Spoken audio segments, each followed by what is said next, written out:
کبھی بیمار نہیں ہوتا، سالوں بیت گئے میں کبھی بیمار نہیں ہوا۔ حضور نے فرمایا اٹھ کے جا توبہ کر، اٹھ کے جا اور توبہ کر، تجھ سے تو اللہ ناراض ہے تو کبھی بیمار ہی نہیں ہوا، تجھ سے تو رب ناراض ہے کبھی تیرے قریب بیماری نہیں آئی۔ فرعون نے خدائی کا دعویٰ کیا تھا اور 300 سال تک اس کے پیر میں کبھی کانٹا بھی نہیں چبھا تھا، سر میں کبھی درد بھی نہیں ہوا تھا۔ یہ سزا ہوتی ہے، اللہ ڈھیل دے دیتا ہے بعض اوقات، یاد رکھیں بعض اوقات یہ سزا ہوتی ہے اگر بیماری نہیں ہے تو، لیکن کہ بیماری رحمت بن کے آتی ہے، بیماری شفا بن کے آتی ہے، وہ بندے کی خطائیں لینے کے لیے آتی ہے۔ اور اگر تو کبھی تھوڑا تھوڑا بیمار رہنے لگا تو پھر سمجھ تجھ پہ فضل ہونا شروع ہو گیا، رحمت کے دروازے تیرے لیے کھلنے لگے ہیں، وہ تجھ پہ مہربان ہو گیا۔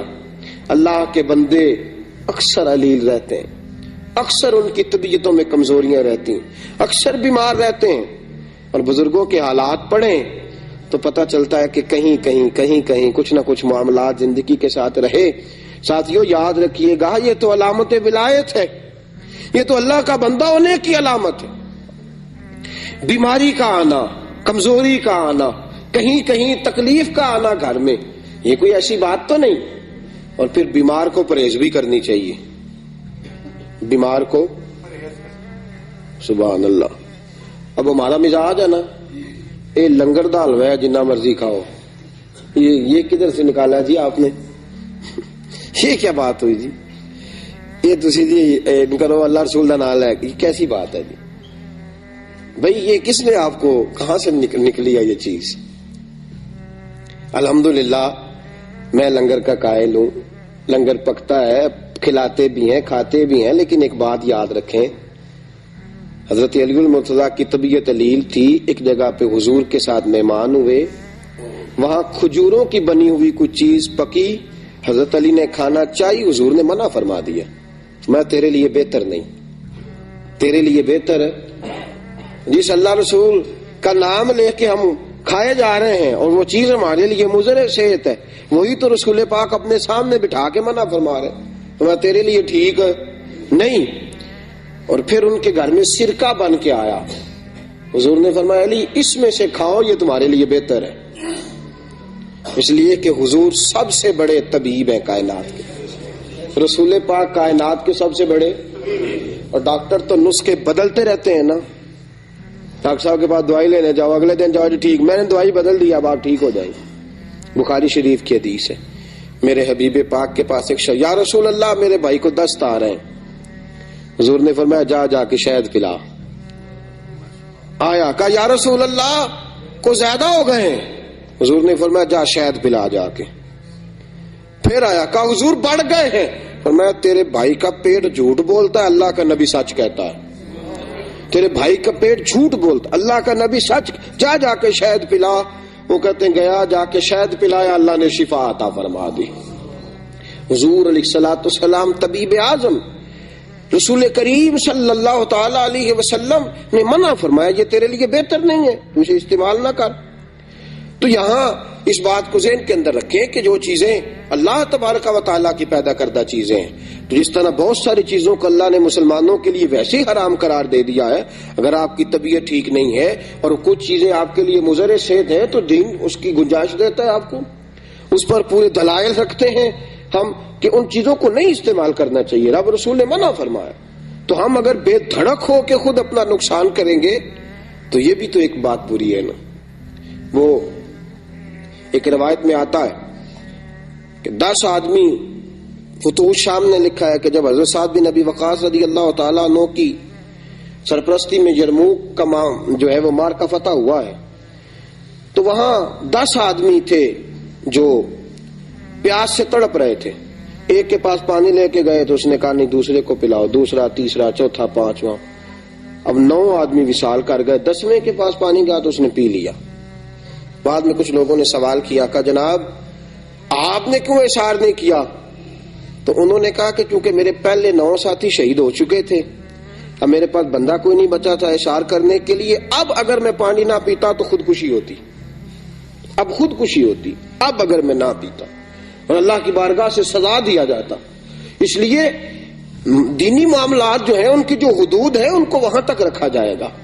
ہم اپنی مرضی سے اپنی ذات کے لیے، نفس کی خواہش کے لیے دین کی تشریحات، توضیحات، تعبیرات کو نہیں بدلیں گے. جہاں تک معاملہ ہے اس کو وہیں تک محدود کیا جائے گا. تو جو پرہیز کرنے کا ڈاکٹر حکم دیتا ہے، بتاتا ہے کسی کو، اور طبیب اس کو بتلاتا ہے کہ یہ چیز تیرے لیے اچھی ہے، یہ بری ہے، اس کو پرہیز کرنا چاہیے، اس لیے کہ جان اللہ کی نعمت ہے، یہ رب کریم نے اس کو عطا فرمائی ہے، اس کی حفاظت کرنا اس کے لیے ضروری ہے. میرے ساتھیو، تیمارداری، بیمار کے بارے میں جو احکامات ہیں. اب ہے معاملہ تیمارداری کا. حضرت سعد بن ابی وقاص رضی اللہ تعالیٰ عنہ فرماتے ہیں میں بیمار ہو گیا تو میں نے اپنی بیٹی سے کہا، بیٹی کسی کے ہاتھ حضور کو پیغام بھیج، رسول پاک کو پیغام بھیجو، بتاؤ کہ سعد بیمار ہے. فرماتی ہیں کہ میری بیٹی نے پیغام بھیجا، رسول پاک تشریف لائے. اور یہ تیمارداری نا درد دل سے ہوتی ہے. حضرت سعد بن عبادہ فرماتے میں بیمار ہو گیا تو بڑے سپہ سالار تھے، بڑے جذبے والے صحابی تھے. حضور میری تیمارداری کرنے آئے تو رسول پاک نے میرے ہاتھ کے اوپر ہاتھ رکھا تو فرماتے ہیں کہ میں نے حضور کا چہرہ دیکھا تو پیارے مصطفیٰ کی آنکھوں میں آنسو تھے. تیمارداری کرنے ہیں، درد دل ہے نا، محبت ہے غلام کے ساتھ. بعض اوقات بچے بیمار ہوں تو ماں باپ کی آنکھیں باہر آتی ہیں، محبت ہے. ہاتھ رکھا تو حضور رو پڑے تو ساتھ جو صحابہ تھے ان سب کی آنکھوں میں بھی آنسو آ گئے. یہ درد دل ہے. حضرت سعد بن ابی وقاص فرماتے ہیں کہ رسول پاک میری تیمارداری کرنے آئے تو میں رو پڑا. میں نے کہا یا رسول اللہ اب میں نہیں بچوں گا، بس یہ بیماری جان لیوا ہے. حضور میں وصیت کرنا چاہتا ہوں. کتنی وصیت کروں؟ میرا دل کرتا ہے کہ 1/3 مال گھر والوں کو دے جاؤں، باقی سارا اللہ کی راہ میں. حضور نے فرمایا نہیں، 1/3 اللہ کی راہ میں، باقی سارا اپنے ورثاء کے لیے وصیت کرو. اور جہاں تک تمہارے جانے کا خیال ہے، فرمایا اللہ تمہیں شفا بھی دے گا اور زندگی بھی عطا فرمائے گا. جہاں تک تمہارے جانے کا خیال ہے اور تمہاری اس بات کا تعلق ہے کہ اب نہیں بچوں گا، اللہ شفا بھی عطا فرمائے گا اور زندگی بھی عطا فرمائے گا. حضرت سعد بن ابی وقاص فرماتے ہیں حضور کے وہ جملے تھے، ساڈے نبی دی زبان ساڈے واسطے قرآن، رسول پاک کے وہ فکر اثر بن کے دل پہ لگے. اللہ نے مجھے شفا بھی عطا فرمائی اور حضور کے بعد کئی سالوں تک اللہ نے زندگی عطا فرمائی. کئی سالوں تک رسول پاک علیہ الصلوۃ والسلام کے بعد تو بڑی جلدی دل چھوڑ جانا بیماری کے عالم میں، یا لواحقین کا یہ کہہ جانا کہ بس بھائی اس کی بھی اجازت نہیں ہے. ہم کیا کریں گے؟ ہمارا جو مریض ہوگا اس کو تسلی دیں گے. اگر وہ کوئی ایسا جملہ کہے گا بھی تو ہم اس کو جواب میں سمجھائیں گے کہ شفائیں اللہ کے پاس ہے، وقت اللہ نے مقرر فرمایا ہے. اللہ تبارک و تعالی ہی اس وقت مقررہ پر سب کے ساتھ یہ معاملہ کرے گا. ضروری نہیں. اعلیٰ حضرت رحمت اللہ علیہ فرماتے ہیں کئی دفعہ ایسا ہوتا ہے کہ بیمار تندرست ہو جاتا ہے اور تیماردار کا وقت آ جاتا ہے، وہ رخصت ہو جاتا ہے، بیمار تندرست ہو جاتا ہے، اس کو شفائیں مل جاتی. تو یہ کوئی ضروری نہیں کہ جو بیمار ہے وہی جانے والا ہے. یہ تو سب کو تیاری رکھنی چاہیے. میرے ساتھیوں، جب کوئی بیمار ہوتا ہے نا تو وہ کمزور ہو جاتا ہے.